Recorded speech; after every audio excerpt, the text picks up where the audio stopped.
नमस्कार আমার मछली पालक भाईरा एवं बंधुरा आज के जे मैं आलोचना करते जाइतेছি एर मध्य सबसे जरूरी जिनिस आछे कि एबार जे आमी मछली पालन मध्य स्पोन से धानी से फ्राई फिंगारलिंग तैयारी करलाम रिजल्ट केमन हইল माछ केमन ग्रो करतेছে केमन बाড়তেছে এই সম্বন্ধে আমি রিজাল্ট জানার জন্য আজকে আর আপনাকে জানাওয়ার জন্য আজকে আমি আপনার কাছে দু চারটা কথা বলছি।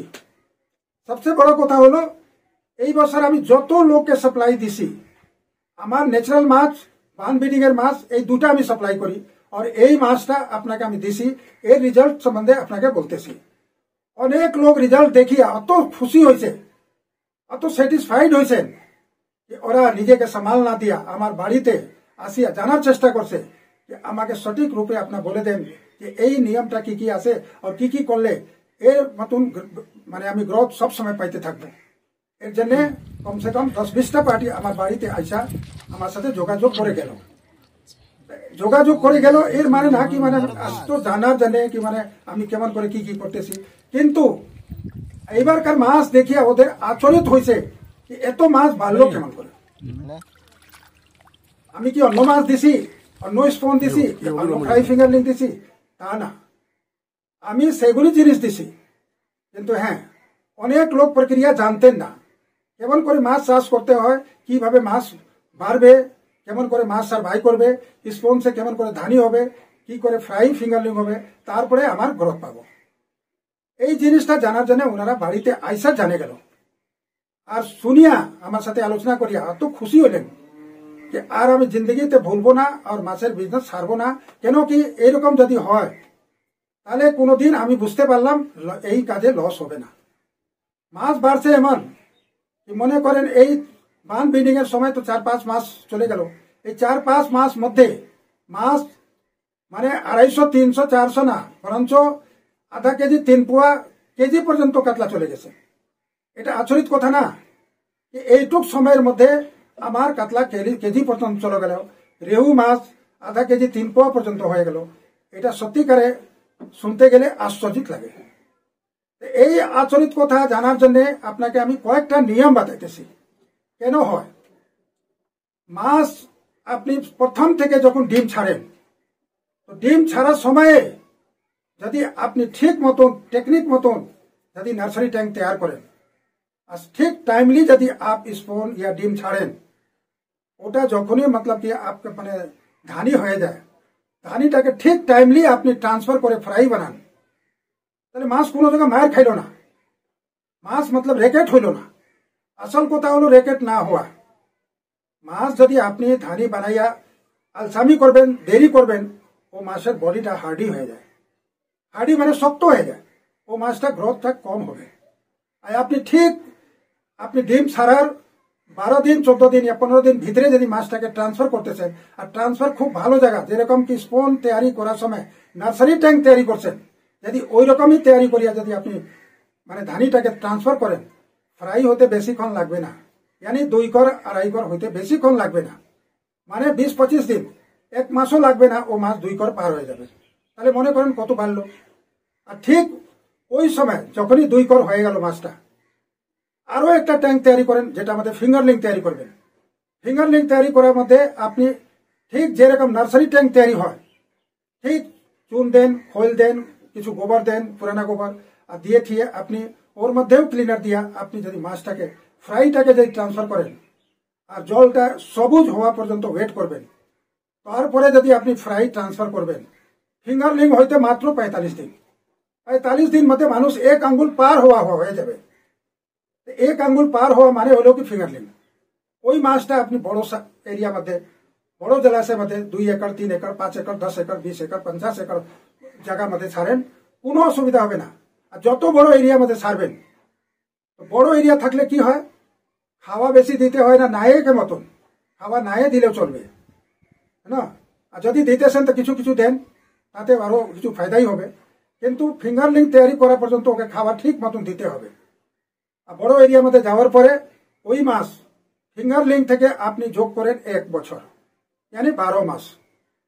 ফিঙ্গারলিং হওয়ার পরে যদি 12 মাস হয়ে যাবে, ওর মধ্যে কাতলা 3, 3.5, যদি বড় বিশাল এরিয়া আছে, জল আপনার সবুজ আছে, তো 5 কেজিও কাতলা হবে। কাতলার মানে সিজনাল গ্রোথ, यानी 1 বছরের মানে গ্রোথ ফিঙ্গারলিং হওয়ার পরে আপনার 5 কেজি একদম বান্ধা হইতেই হবে। রুই মাছ 2.5 কেজি হইতেই হবে। মির্গা মাছ 3 পোয়া থেকে 1 কেজি হইতেই হবে। তাহলে যদি এত মাছ গ্রোথ হয়, এরকম মাছ যদি বাড়ে, তাহলে মনে করেন আপনার লাভের অঙ্ক কত দূর যাবে। যদি আপনি মনে করেন 40,000, 50,000 কি লাখ মাছ যদি পুষতেছেন, আর ওটাকে যদি 2.5, 3 কেজি, 4 কেজি সাইজ করে নিতেছেন, আপনি কোটিপতি হবেন কি না হবেন এটা বলা লাগবে। এটা হিসাব করে দেখেন, আপনার কোটি টাকা বছরের মধ্যে আপনার বাড়িতে ঢুকবে কি না ঢুকবে। কারো কাছে কোয়া লাগবে না, আপনার নিজে কামাই করিয়া, নিজে মানে কর্ম করিয়া আপনি এই পয়সা কামাই করতে পারবেন। তবে হ্যাঁ, একটা জিনিস আছে, আমি যে বললাম মাছ পাতলা করে ছাড়তে হবে, খুব ঘন করে মাছ ছাড়তে হবে না। মাছ টাইমলি কেন বলতেছি, যদি কোনো জায়গা লেট করে ছাড়বেন তো বডি হার্ডি হয়ে যাবে, শক্ত হয়ে যাবে, ভালো জাতের মাছও মানে কিন্তু কম পারবে। আর যদি ঠিক টাইম টু টাইম ঠিক সময় উপরে যদি ট্রান্সফার করবেন, ও মাছটা বাড়তেই থাকবে, কোনো ওর মধ্যে কমই হবে না, ওর গ্রোথ মধ্যে কোনো মাইর হবে না। তাহলে চিন্তা করে দেখেন যে আপনি যদি ঠিক টেকনিক আপনাইয়া আর ঠিক টেকনিক মতন কাজ করে যাবেন, তাহলে আপনি কত লাভবান হবেন এটা চিন্তা করা যাবে না। হ্যাঁ, খাবার মধ্যে দেখেন, মাছের মধ্যে আছে সবচেয়ে বড় চিজ ওকে নাড়াচাড়া রাখা, নেটিং মধ্যে রাখা, নেটিং করা 15 দিন 1 মাস পর পর ওটাকে নেটিং করতেই হবে। আর দ্বিতীয় হলো ওর খাওয়া। খাওয়ার মধ্যে আপনারা ওই দামি খাওয়া 80 টাকা, 90 টাকা, 100 টাকা কিলো ওই দানা কিনিয়া ফেলে দিলেন, মাছ খাইলো, খুব খুশি হয়ে গেলেন, মাছ তো খুব খাইলো, খুব বাড়বে। আরে খুব কি বাড়বে, ওর মধ্যে কি ঘি দেওয়া আছে তা না। আসল কথা হলো কম্পোস্ট খাওয়ার। মাছ খায় কি পৌষ্টিক জিনিস দেন। जैसे कि सस्ता खावा আপনি যদি বারবার দিতে চান, পুরা দিয়ে দিতে চান, তাহলে আপনি ওর মধ্যে মোটা ধান, যেটা কম দামে বাজার মধ্যে পাওয়া যায়, ভুট্টা আর কিছু গম, তিনোটাকে 50-50 কেজি মিশাল দিলেন, 1.5 কুইন্টাল হয়ে গেল। কি রেট পাওয়া যায়? 30 কেজি से ऊपर, 30 টাকা से বেশি না। তাহলে 30 টাকা से কমের মধ্যে পাওয়া যায়। কিছু মানে ওর মধ্যে 50 কেজি আরো খল্লি মিশাল দিয়ে দেন, তাহলে এই 4টা জিনিস মিশাইলে পরে আপনার কম্পোস্ট খাওয়া খুব ফার্স্ট ক্লাস হয়ে গেল। আর পুকুর মধ্যে পুরানা গোবর, চারো কোনার মধ্যে পুরানা গোবর জল সাথে লাগাইয়া একটু জলের মধ্যে দিয়া উপর থেকে জলে পর্যন্ত, বৃষ্টি হলে ধুয়ে ধুয়ে জলের মধ্যে যায়, আর কিছুটা একটু বাতাস হয়, ধুয়ে ধুয়ে জলের মধ্যে যায়। গোবরটা কিন্তু বেস্ট খাবার, ওটাও কিন্তু খারাপ না।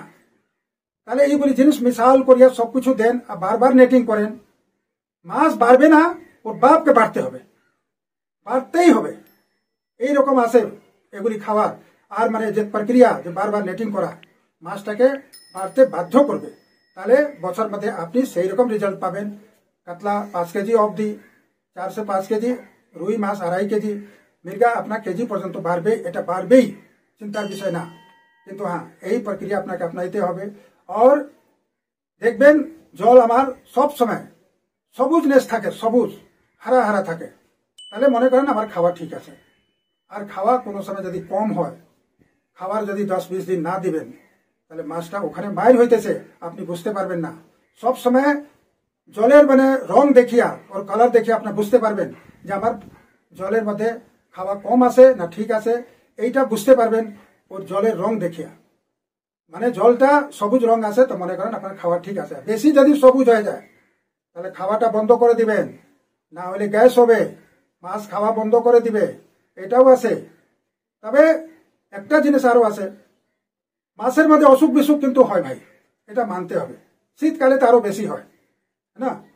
তাহলে অসুখ বিসুখ যদি হয়, তাহলে মাছের গ্রোথ মার খায়।